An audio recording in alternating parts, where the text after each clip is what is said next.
तो हेलो दोस्तों, सॉल्यूशन गुरु भाई संजय सर में आप लोग का स्वागत है। आज से मैं आप लोग को संस्कृत का पहला चैप्टर मंगलम स्टार्ट करने वाला हूँ।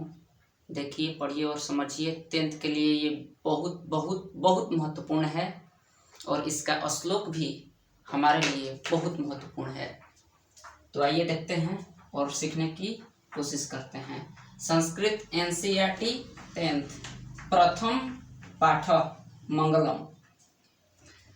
इसमें परम पिता परमात्मा के बारे में चर्चा किया गया है और परम पिता परमात्मा के बारे में दिया गया है और भी बताया भी गया है। चलिए देखते हैं। उपनिषद के अंतिम भाग दर्शन शास्त्र सिद्धांत द्वारा प्रकट है। यह जो पाठ है उपनिषद के अंतिम भाग दर्शन शास्त्र सिद्धांत द्वारा प्रकट है। सभी श्लोक में परम पुरुष परमात्मा की महिमा का वर्णन किया गया है। इन सभी श्लोक में परम पुरुष परमात्मा का वर्णन किया गया है।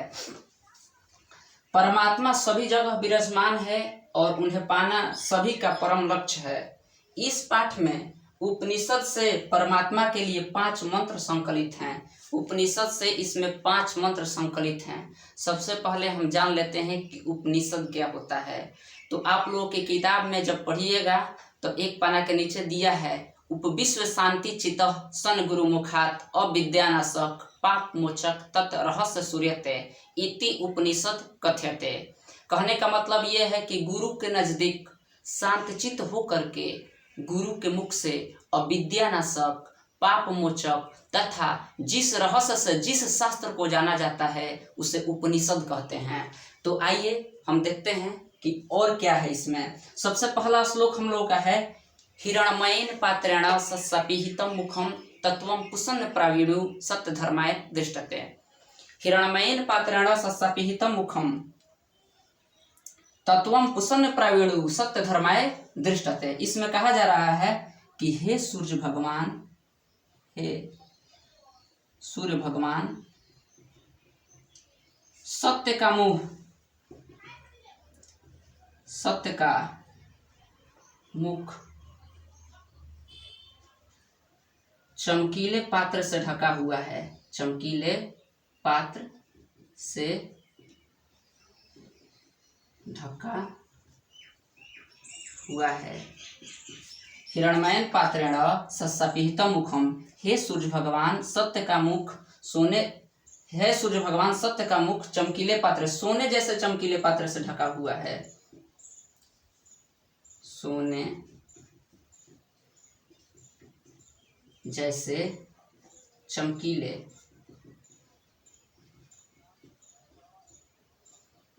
पात्र से ढका हुआ है।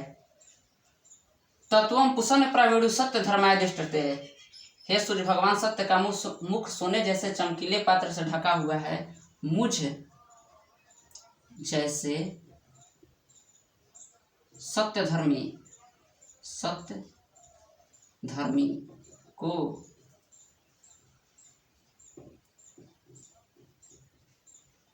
देखने के लिए उस ढक्कन को हटा दीजिए। हम लोगों को अर्थ ऐसे ही लिखना होगा। सबसे पहले पूछेगा कि हिरण्मयेन पात्रेण जो श्लोक है ये किस उपनिषद से लिया गया है, तो हम लोग बताएंगे कि ईशावास्य उपनिषद से लिया गया है।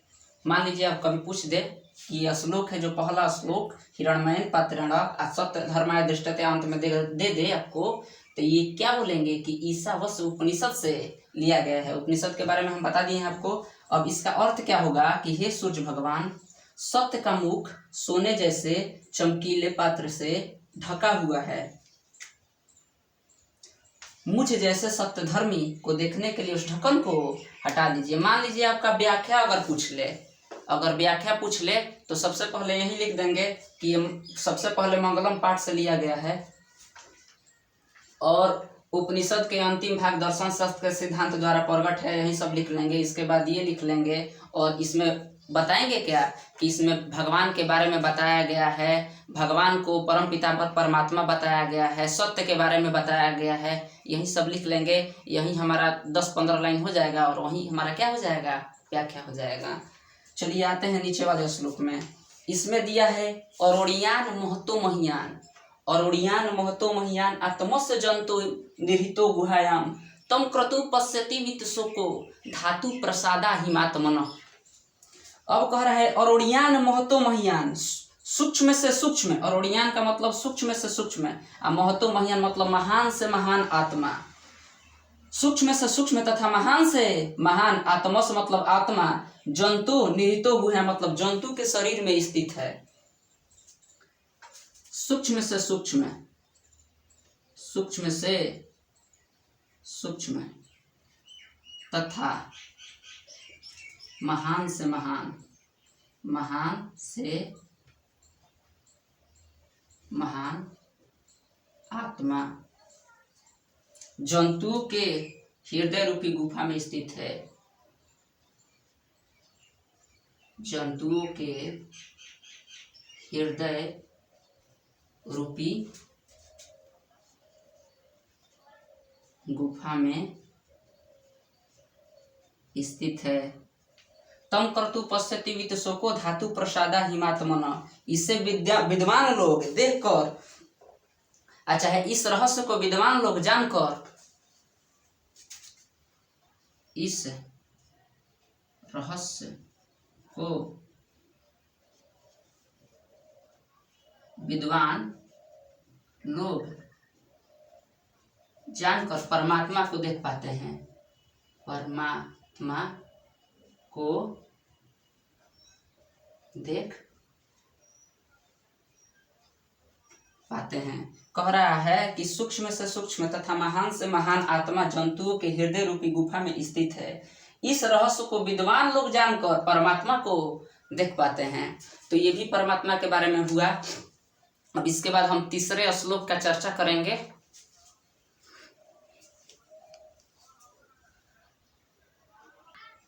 तीसरा नंबर आप लोग का श्लोक है सत्यमेव जयते नानृतम।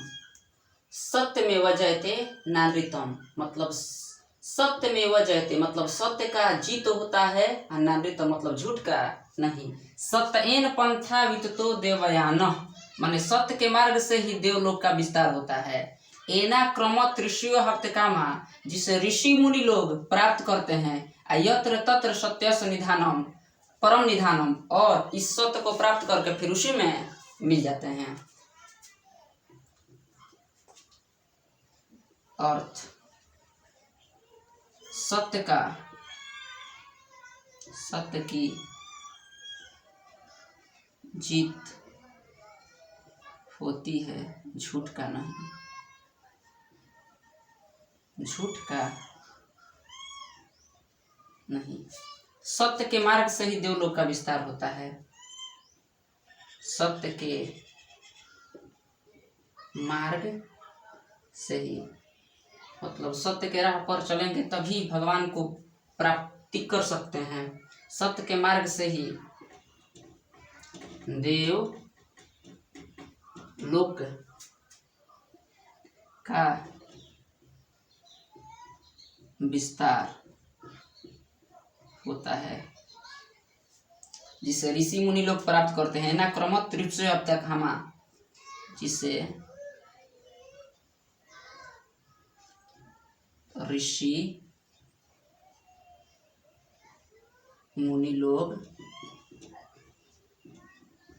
प्राप्त करते हैं।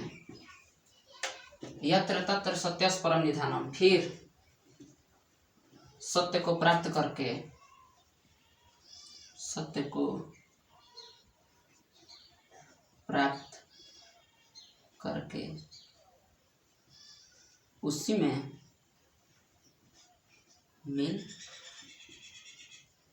मिल जाते हैं। अब पूछे ना कि सत्य में वो जयते नानृतम परम निधानम, ये जो श्लोक है किस उपनिषद से लिया गया है? तो मुंडक उपनिषद से लिया गया है, ये हमें बताना पड़ेगा। अब आगे आइए आगे आते हैं चौथा श्लोक। यथा नदः स्यन्दमानः समुद्रे अस्तम गच्छन्ति नाम रूपे विहाय तथा विद्वान नाम रूपाद विमुक्तः परात् परम पुरुषमुपैति दिव्यम। यथा नदः स्यन्दमानः समुद्र मतलब जिस प्रकार बहती हुई नदियाँ अस्तम गच्छन्ति नाम रूपे विहाय अपना नाम और रूप छोड़ करके, जिस प्रकार नदियाँ अपना नाम और रूप छोड़ करके समुद्र में मिल जाती है। अर्थ देखिए, कहने का मतलब ये है ना कि जिस प्रकार नदियाँ अपना नाम और रूप छोड़ करके समुद्र में मिल जाती है, उसी प्रकार विद्वान लोग अपना नाम और रूप छोड़ करके ईश्वर में मिल जाते हैं। जिस प्रकार बहती हुई नदियाँ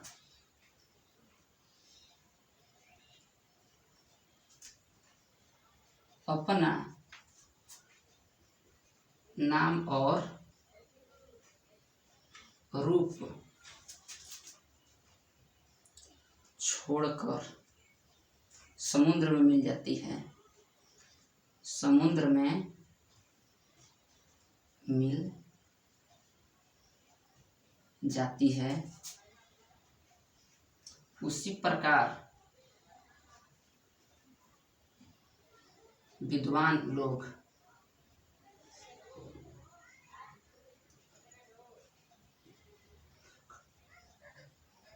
अपना नाम और रूप छोड़कर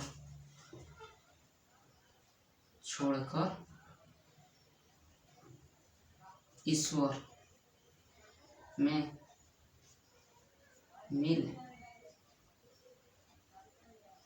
जाते हैं। इस प्रकार आप लोगों का चौथा श्लोक भी समाप्त होता है।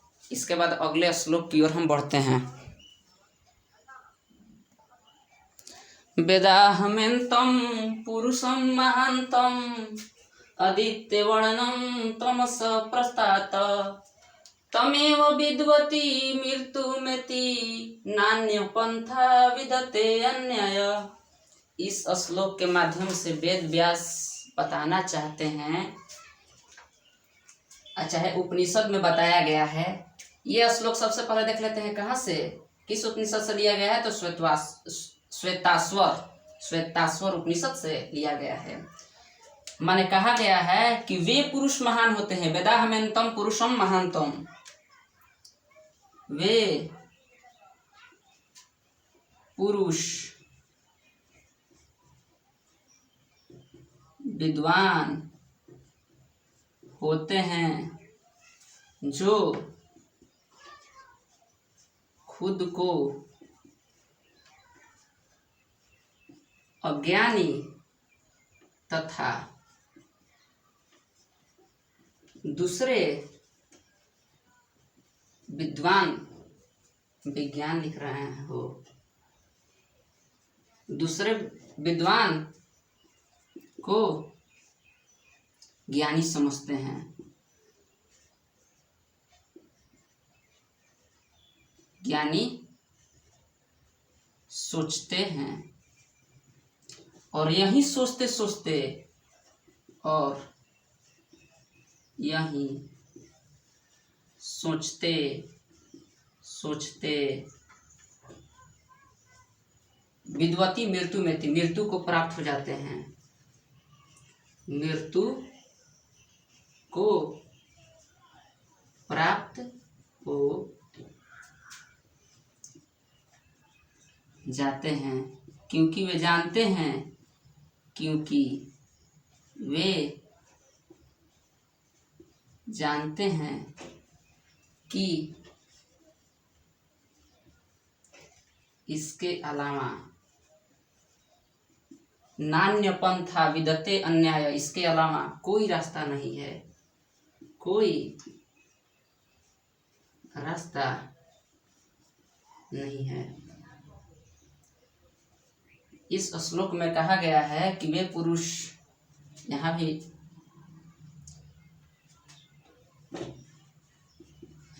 वे पुरुष विद्वान होते हैं जो खुद को अज्ञानी तथा दूसरे विद्वान को ज्ञानी सोचते हैं और यही सोचते सोचते मृत्यु को प्राप्त हो जाते हैं, क्योंकि वे जानते हैं कि इसके अलावा कोई रास्ता नहीं है। और हम लोग हैं कि खुद को ही ज्ञानी समझने लगते हैं।